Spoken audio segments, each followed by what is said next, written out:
What is up, everybody, and welcome back to another episode of the Table Talk podcast. I'm Walker, here with Ashlyn, and we are back at the Lucius household, our gracious hosts who have hosted us probably 7 or 8 times so far. But we are back, and I'm just going to toss it right over to Tony because it's been a minute since we've been back. It has, and it is a thrill to be back. We've been kind of waiting, trying to plan schedules and stuff like that to try to get back and record another podcast. So we're excited to see you, and we have some very exciting news and some updates to why it's been a few months since we've recorded and posted a new podcast, and good reasons. So we just want to share our life. As we've talked about before, this is our table. Mm-hmm. This is where we eat. This is where we have our conversations, and what better place to share some exciting news with you than here at our table. I mean, that is exciting, right? Johnsons have got some exciting. I don't want to steal their thunder, but this is one of the reasons why we have been delayed in recording and posting another podcast. So, batter up. Ash, would you like to explain to everybody why it seems like you've put on a little extra weight over the past few months? Walker, can you believe that? That's how we're starting, everybody. That's how we're starting. Yes, I've put on a little extra weight because I am carrying the child that we were expecting together. That's right. Our first baby. And how far along are you right now? I am a little over 36 weeks. So we are getting close. March 3rd. And we are recording this February 5th. So we are officially under a month watch, everybody. Mm-hmm. So keep us in your prayers because we're going to need it. And that's why we hang out with the Luciuses. Because they like to babysit. So Wally does it every day. They can help us take care of that. It takes a village. That's why we're making these connections. Yeah. Right. We can be the uncle and aunt that extended uncle and aunt, not to take away from the real ones. That's fine by me. So that's been a lot of what's been going on in the Johnson household. Mm-hmm. But the Luciuses have also been out of commission for a little bit. So I'm going to toss it back over to you, Tony. Where or what have y'all been up to in the past few months? Well, if we want to joke about it, really, we've been just kind of hanging out, kind of idle. We've kind of taken a step back and paused a little bit. Life kind of throws us some speed bumps. That's what we're calling this episode, Speed Bumps and Next Steps. And obviously, next step for them, we're so excited to see them, and they're going to make great parents. And it's just interesting in marriage how God provides and how He provides. And it's going to be very cool to see them raise this little girl in a Christian home. Mm-hmm. And what better place to talk about that than the table? Yep. And we're gonna hopefully get her on air one day and show her maybe I don't know I don't know the rules yet. But as for Amy and I, life changed a little bit back in April of 25.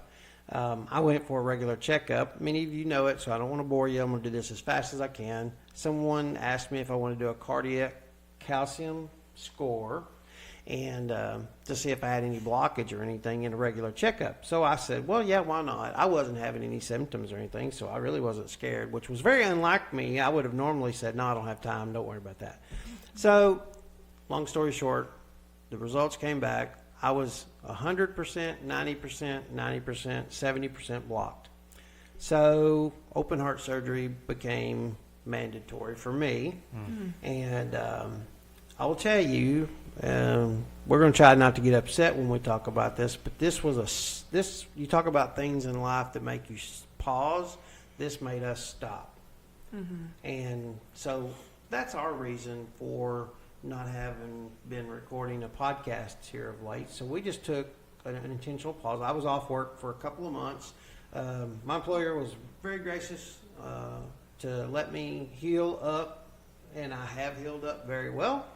But I will tell you that I'm very thankful to this lady because it makes you renew your vows whether you want to or not.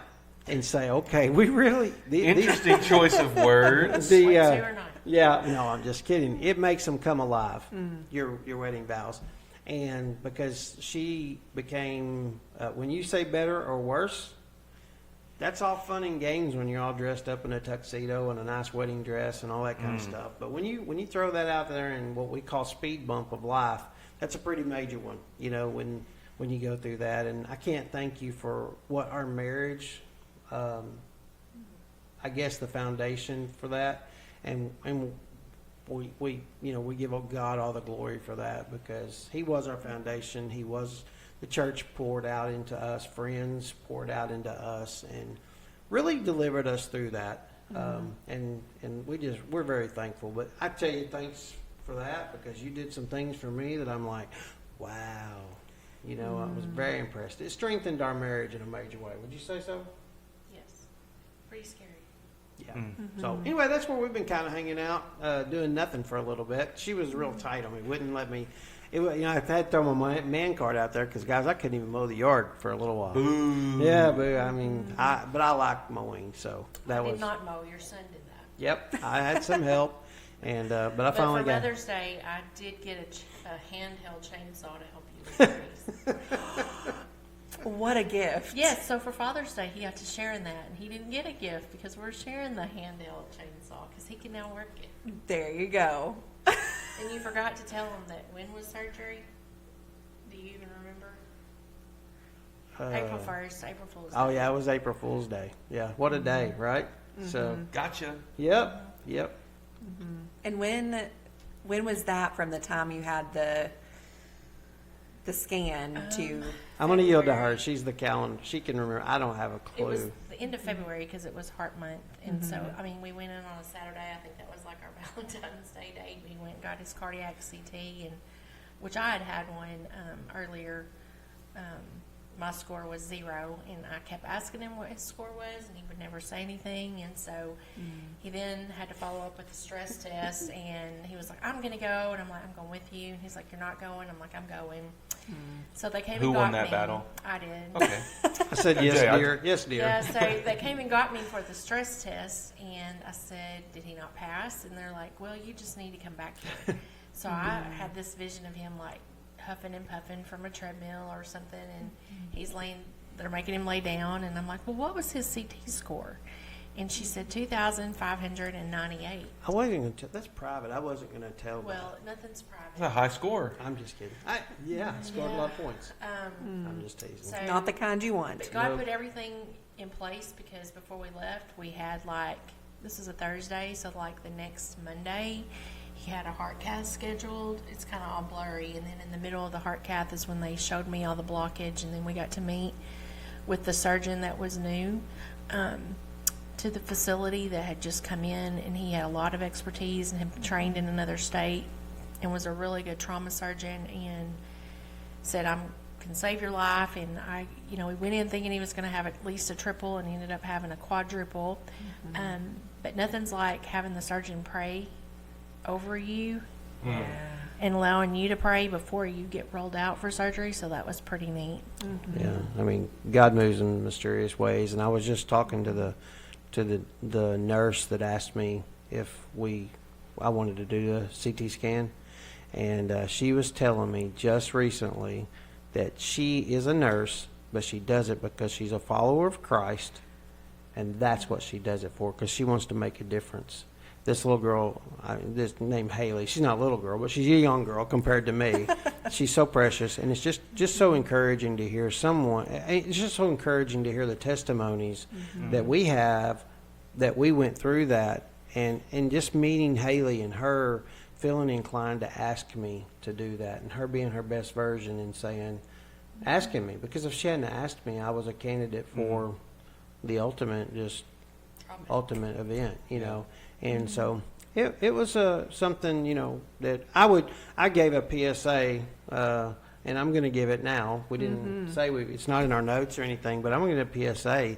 I would encourage everybody. I had no symptoms. I was running a pole saw chainsaw 2 weeks before that, like hammering down, cutting limbs, had no symptoms, and so I would ask it's Heart Health Month in February every year. Ask your doctor to do a cardiac calcium score, because the If best you're thing, older, maybe yeah, younger people. the best thing that can happen is you come back and say, hey, your score's 0. Mhm. But on the other hand, we've had a few friends and people that have done it and said, oh, hey, I found something. So Yeah. It just That- gives you a baseline to start with so that you know where you can go. yeah. So therefore, we didn't record. We're excited to be back. I'm not 100%, but I never was 100%. You're 100% of what we've got left. That's right. That's right. That's right. So I'm thankful for you for praying for us, y'all. Y'all prayed for us, and it's definitely. We talk about the marriage vows, and to be very serious about this, that, the Bible tells us that, the love languages and how we endure for each other and those kinds of things, and love is patient. You all know those about being kind and all that kind of stuff. But I will tell you, when the speed bumps in life come, that's part of it. Yeah. And I think God gives us the power to overcome those things, and gives us an opportunity to strengthen our marriage. And in a weird kind of way, I'm so thankful that we experienced this. I know that sounds weird, but I hope this creates us more dedicated to our faith and more committed to God. Yeah, I couldn't agree more with that. And I think, as unfortunate as it is, the timing for all of that was perfect, because you're here right now. And had everything not happened exactly as it did, then we don't know. But I am glad that we don't live in that reality, and we Yeah. live in the one where God's plan reigns supreme, whether we do what we want to or not. His plan's going to come through, and that's why we're here. And we've got the 100% of whatever percent of Tony we got. That's right. That's right. Well, and this is kind of maybe off topic a little bit, but life deals us a lot of opportunities to strengthen our faith. And sometimes it's easy. I will tell you that when we went through this, she saw it, my direct family saw it. But I think it's safe to talk about it. It's not all roses. Is that I battled some things in my life where my confidence wasn't there, and I'm being a little transparent. Probably some people are going to look at this as I'm weak, but I'd rather share it, because I think this is what makes this table talk so real, is that you can get through it. I promise you. And there are people who've gotten through this. So I'm not the only one, obviously. Everyone has seen somebody who's went through this. But, man, I'm going to tell you that just pray and allow God to work through this, and He will. He will deliver. Don't you think we were blessed to have the opportunity to work through it? Because we have several Yeah. friends and loved ones that we know that haven't gotten that opportunity. Yeah. Yeah. And I'm thankful that, I told Amy this. I asked God several times. I said, why did I get a second chance? And not to be all mushy, I'm just saying, why did I get that second chance? Yeah. And I stopped asking that, and I just got to work. Because I thought, okay, I know why, because I've got work to do in the kingdom. Yeah. So That's right. I'm excited to say that. So, but anyway, that's enough. I know that's more than you probably wanted to hear about all that, but that's why we took a little break, and I kind of want to shift back to the exciting news and all that kind of stuff. Oh, but don't you worry. We're coming back for y'all. We have a few other questions. Oh, you can okay. pass it back temporarily. Okay, But we're coming okay. back. Okay. Well, I was telling them we had dinner before we started recording, and I told them, I said, hey, you're going to get into a situation where you're going to be using vocabulary, words. But now that they have a kid, we tell this in our marriage classes all the time in life group, that you're going to start talking about some things that you've never dreamed possible. You're going to think, what are we talking about? What are we using those words And for? probably things that we've never wanted to talk about. Yeah. Accurate. Yeah, and it's hard to see those things coming. True. So, but this might be kind of you might have to think about this question.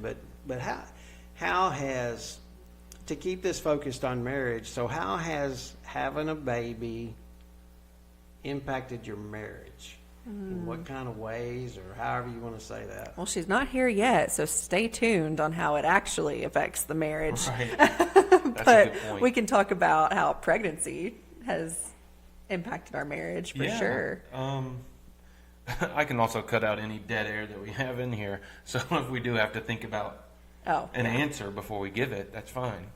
How do I think it's impacted our marriage? I think that just the idea of preparing ourselves in our home for another person to be in it permanently it puts a test to how well you work together as a team, and how your goals correlate with how you want to move forward with parenting styles, now we'll have to go through this a little later, but like disciplinary things like that. I'm sure that's a huge topic in millions of homes every year, on like, how are we going to discipline a kid, because the way y'all grew up is closer to the way that we grew up, and as far as discipline goes, and it's almost like some of those things are completely like extinct now, or at least obsolete. So I think that's going to be very impactful, but I am just very glad that Ashlyn and I have always worked really well as a team, even through stressful situations, hard situations. So I'm not going to say it hasn't impacted our marriage, but I think how we had been, 6 months before has like bonded us more to be ready for the season of 40 weeks of preparation. Does that make sense? It does, because we had the privilege of having 7 years together. We celebrated 7 years in January, and so we had gotten to know each other very well and know, our behavior styles, know like how we communicate and those kind of things. And so I think we're carrying that into our, marriage, adding a baby to the mix. But I have seen some things of how, like, I feel like pregnancy has impacted our marriage in a positive way, because this pregnancy overall has been pretty smooth. But early on, we had a couple different scares of some things that happened, and I think I try to block those out sometimes. Which is probably why I didn't even think about those at the moment, because we're so close. Yeah, and so we had 2 different scares, one very early on and one at 12 weeks, where we thought we might be losing the baby, and I kind of went on a pretty tough mental spiral. I had a lot of anxiety going into it, and Walker has walked through anxiety with me before, but this was a different kind of anxiety, wouldn't you say? Yeah, definitely. And I don't know, I didn't feel like myself. I didn't feel like we were like we normally are, just because I was in such a tough place. But Walker truly showed like just his servant nature of taking care of me, reminding me of truth, pointing me back to Jesus, and just that he, like, God has a plan and he knows when we don't know. And so that was early on. So yeah, I said kind of block it out, and you said you forgot about that. But I'm carrying that with me. And I've seen that just when things are good too in the pregnancy, that like he still has served me very well and loved me, and done all the things that I've asked for and just cared for me. Fine, carrying all the shower gifts out. That's right. Pack the car well. You say one thing about Walker Johnson, say he can carry heavy things. He can carry heavy things. But with me bringing that up, is there anything else you would add about how it has impacted our marriage? You don't have to have anything. I just thought that might have sparked something. I think that through the 7 years that we had prior to being pregnant, the adversities that you had faced with anxiety, which is probably why these things slipped my mind. I know that they were very heavy, and at the time, we're worried early on and around the 12-week mark. But there have been storms that you've gone through with mental health that, I guess in my mind, have prepared us for these things. So I feel like, I have learned how to care for you through difficult seasons of mental health, and I think that only, equipped me more to be able to walk through a difficult time when we're pregnant, when you're really down and worried, to be able to not give like hard coaching, but be like, you've got this. We know the truth, and you said it many times, especially early on. I have to lean on the truth that I am pregnant today, and I have to be joyful because I know I am pregnant today. So when that started to slip your mind in the tougher times, I had to be the voice telling you, you are pregnant today. And how great is that? And you did a lot of prayer That's true. for me and for Jesse. Yes. And so Still do. Yes, but during that time especially. Yes. So that was a long-winded answer to how it has kind of impacted our marriage, but It was a great answer. there's a lot packed in there. Absolutely. I appreciate y'all being so transparent and real, because I would promise you, I think there's other people that relate to what y'all just said and say, oh, that's me.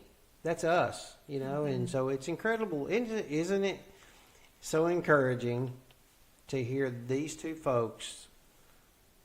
This is not script either. I mean, this is the real life of Ashlyn and Walker.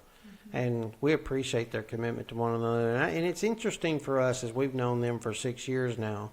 We've seen God prepare you for this moment, And Walker, you were talking, and Scripture came to my mind, James chapter 1. The trying of our faith, and more commonly say, hey, the hard times, the good times. That's why we call this speed bumps and next steps. Even the next steps were exciting can still be challenging. But if we'll give those situations over to the Lord, He increases our faith. He increases our strength. And that's the hope, isn't it? I mean, isn't that exciting? And so it's going to be, everything about parenthood's not, I told you you're going to talk about some things that after you have a kid that you've never talked about before. And it's just going to be funny to come back and see you all in a year after seeing her run around here and go, okay, we want to hear more now, So what you're talking about and that kind of stuff. So we kind of know that's going on. We've got how old is he? 20 months. No. Oh, we've got a grandkid. I was thinking about our son. Yeah. Our son's 27. 27. So, we've kind of been through that and things like that. So, but parenthood never stops. But, I think about a scripture, and we wrote a scripture down, 1 Corinthians chapter 13. And you've all heard it, but I'm going to say, love is patient, love is kind, bears all things, believes all things, hopes all things. But the last part of that is what I want to say is endures all things. And what a truth is, in that, and just in both of our circumstances and the curveballs, but the softballs that were thrown to us.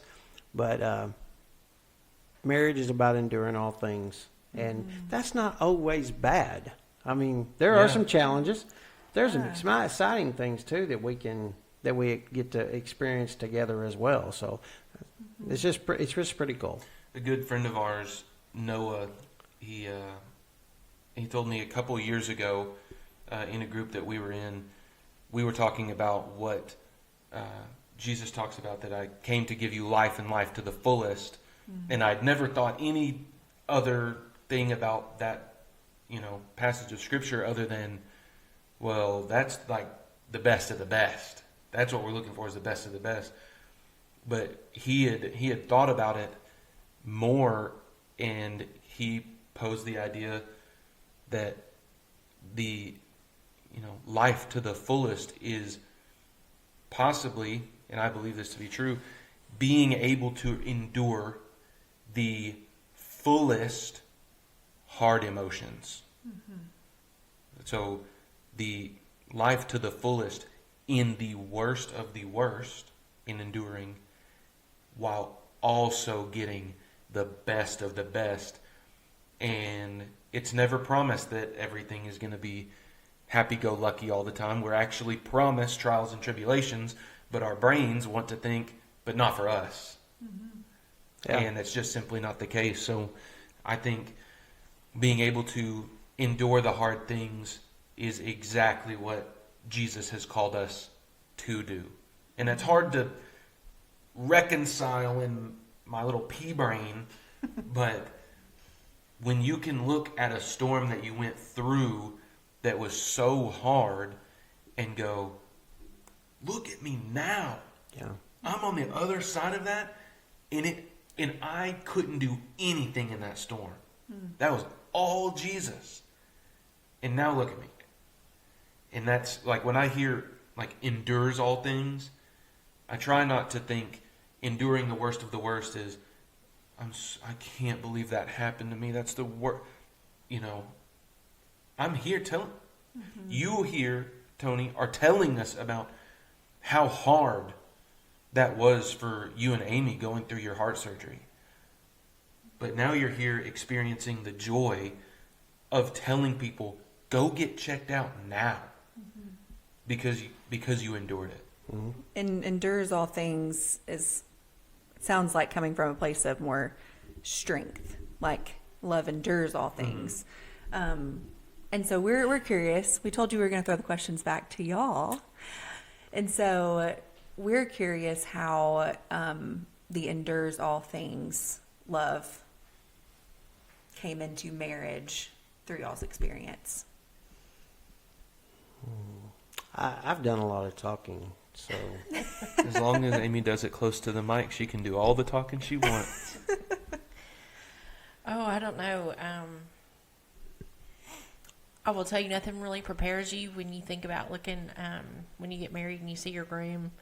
Nothing prepares you for saying I'm on life support. Or they will you away, and they will them away from you, and you're praying, and you have people there, and they're sitting with you. But every phone call, you're getting an update, and it's almost like you're there and you hear it, but you don't fully comprehend it till later. I don't know how to explain it. They're like, well, he's on the ECMO machine, so it's pumping for him.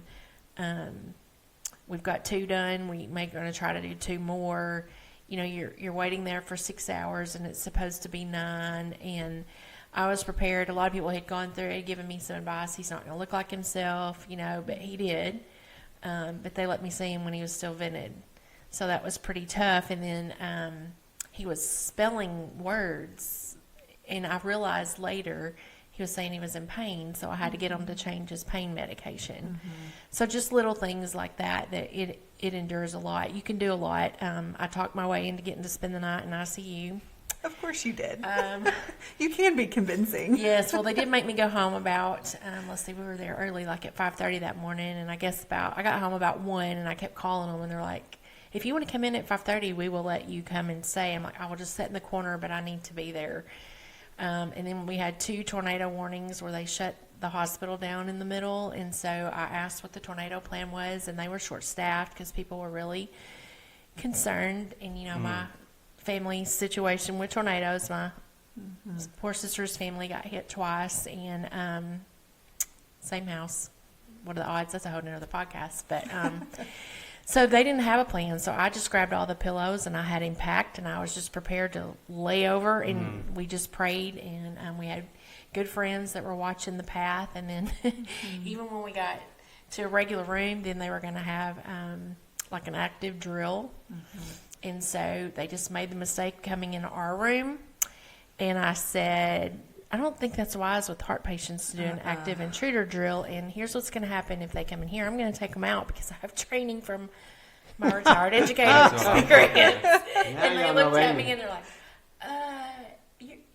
no, I haven't had a lot of sleep, but I really don't think this is a drill I want going on this hallway. So they didn't do the drill on our floor. Shout out Amy. Well, the heart surgeon found out about it too.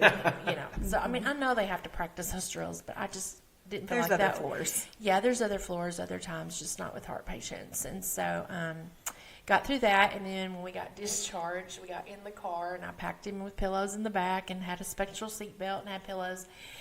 And then another tornado warning hit, and then the pharmacy was closed, but our pharmacy is so wonderful. Our friends, they set it out for me, and so I'm trying to dodge driving and had people on the phone and say, you get home, and I'm like, okay, God, that was interesting. But so when you talk about endures all things, it wasn't just the surgery, you know, and then you have rehab, and then all the emotions, and then he'd get so mad at me because he was like, I can tie my shoes, and I'm like, I don't really think you can tie your shoes. I would get mad because I couldn't shut a door, and it's just that man card I was talking about earlier. It's like, I'm a very independent guy. And just to have to depend on her made me mad. Not too mad at a bad attitude. It just frustrated me because I didn't want to slow down. Right. You know, I wanted to do more, and I did not want her to have to be inconvenienced for me. But I get it. I mean, Well, you think I was inconvenienced for you, but would you have not done it for me? absolutely, I wouldn't have been as good of But a nurse that's as you different. are. That's different. That's our job. We don't. That's a weird. That's a man thing. It's like, well, it's different because of course I would do it for you. Well, then why wouldn't y'all do it for us? Well, because we can do it ourselves. That's right. It's hard to give that up. You know. So it was a humbling Oh yeah. experience. Yeah, I mean, that's the first time I had never checked email for 60 days. That's, Well, That sounds hard. awesome. well, yeah, it is until you just, you watch all the TV you can, you read all you can, you listen to music all you can, and then you do it all again the next day. I did have to confiscate his phone and, you know, do some messages for him because while he was in the hospital, I'm not going to tell him what you said, but he had some medicine that he really liked. And so he would say, I don't feel anything. I'm like, that's not the point. Yeah, I'm not, don't Oh, name that's the a good medicine. one. Yeah, don't name Yeah. the medicine, but So I wanna give I'd be like, kudos. so I went to the nurse and said, we're cutting that in half. And so then he got on to her and he was like, look, we got to get home. We've got to get better. And so, yeah. But boy, it just felt so good. He was well taken Thank care you, of. Lord, for bringing that to creation. That's what, So, yeah. it was a good practical year. And thank you for weaning him off of it. Yeah, that's right. That's But right. then when he came home, he didn't come home with any pain medicine. He just used over the counter. So we're very thankful for that. Yeah, That was a choice. And he probably pushed it a little bit. I mean, he had it done on a Monday and we were home on a Saturday afternoon. So, I mean, With in your the little middle heart of pillow. it, we ordered a recliner. I mean, you know, we had all things set up. And yes, he does have a nice little heart pillow. That you had to I do. Yeah, wrap to your hold arms it, around, cough. keep it close to your chest when you coughed or sneezed. Yep. Well, we would forget the pillow. Man, that is. Yeah. Talk Well, about- you know, here, and I'm not trying. I know you probably get tired of hearing this out there, but you know, to go back to the family and to marriage and things like that. I mean, we've learned that you know we're not capable of loving each other outside of Christ, Yeah. and that goes back to service.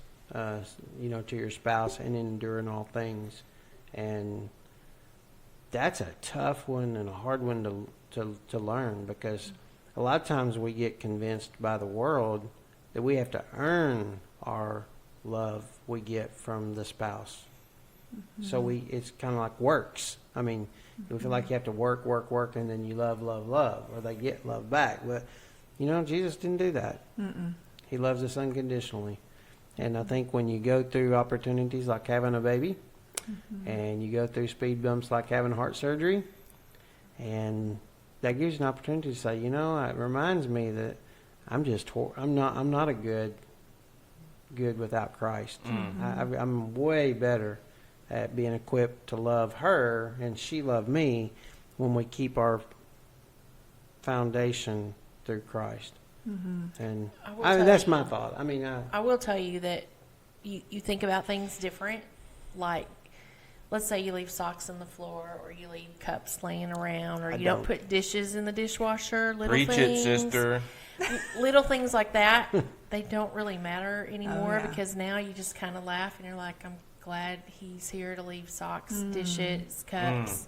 You don't think about that. So I challenge those that are newly married or just in the early years, the little things, that they don't matter. It's the bigger things that you should, you just let the little things go. Yeah. That'll help a lot of people that don't think like that.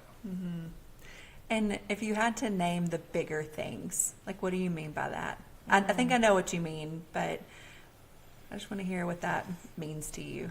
Oh,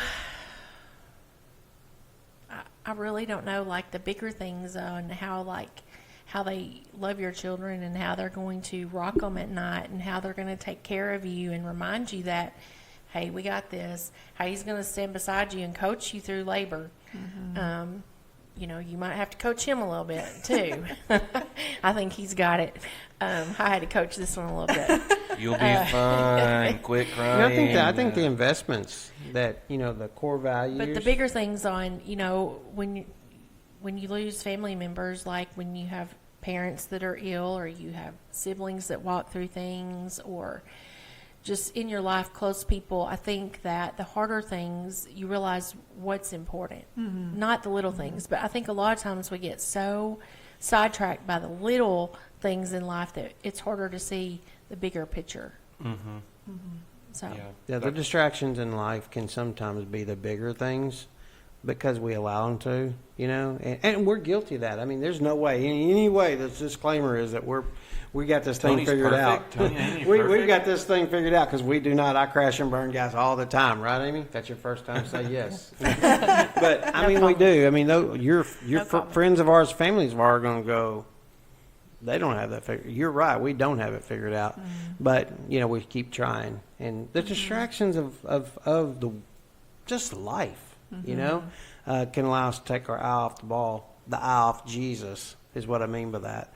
And so I just thankful for friends, thankful for family, and that's my thought. I mean, when you think of you having a baby, and we think of the core values that you've already created in those first years, 6-7 years without a baby, and the core values that you have already developed that's going to impact that girl. It's going to be incredible. I'm excited. We keep hearing a lot of people say, y'all are going to be such good parents, such good parents. We're about to find out. But we have good people that have gone before us that can help us, like y'all and our parents and friends. And so we have good examples of people who have followed Jesus and who have, pursued him in parenting. And I mean, I think we'll have the support we need, even if we don't know what we're doing. We'll have a village, and we'll need it. So I guess I have a question for you guys. What are you looking forward to the most? Like when she gets here, like what's one of the first things that you're looking forward to? My answer will be much more selfish than yours. Oh gosh. Lord have mercy. You maybe should not have asked that question. Okay, cut my question out. No, I love that question. But I don't think that was a crazy answer. already looking forward to not being around her? That's an insane way to put that, but Yes. Because that's not how that. Well, to be an interpreter here, I hear him saying he's still in love with you. Yes, That's what I heard. Crazy. That's a gay. That Would was I a not guy's keep all version. of this in? She thinks that the inherent need for that is I don't love think- my daughter. I think what he was saying. Maybe you're saying that you still want to have a date night with my wife. That's what I'm saying. And we're volunteering our services I'm so to glad. help with that. I'm so glad there are. I get that. I'm what glad you're there saying. are two other people in this room that do not think that the first thought about Jessie is that Walker doesn't want to be around her. No, it's that we get to still be together as a couple, even though you're with parents. her around, because I want to be with you. Okay. I Okay. get that. Hey, Amy, do you want to ask that question again?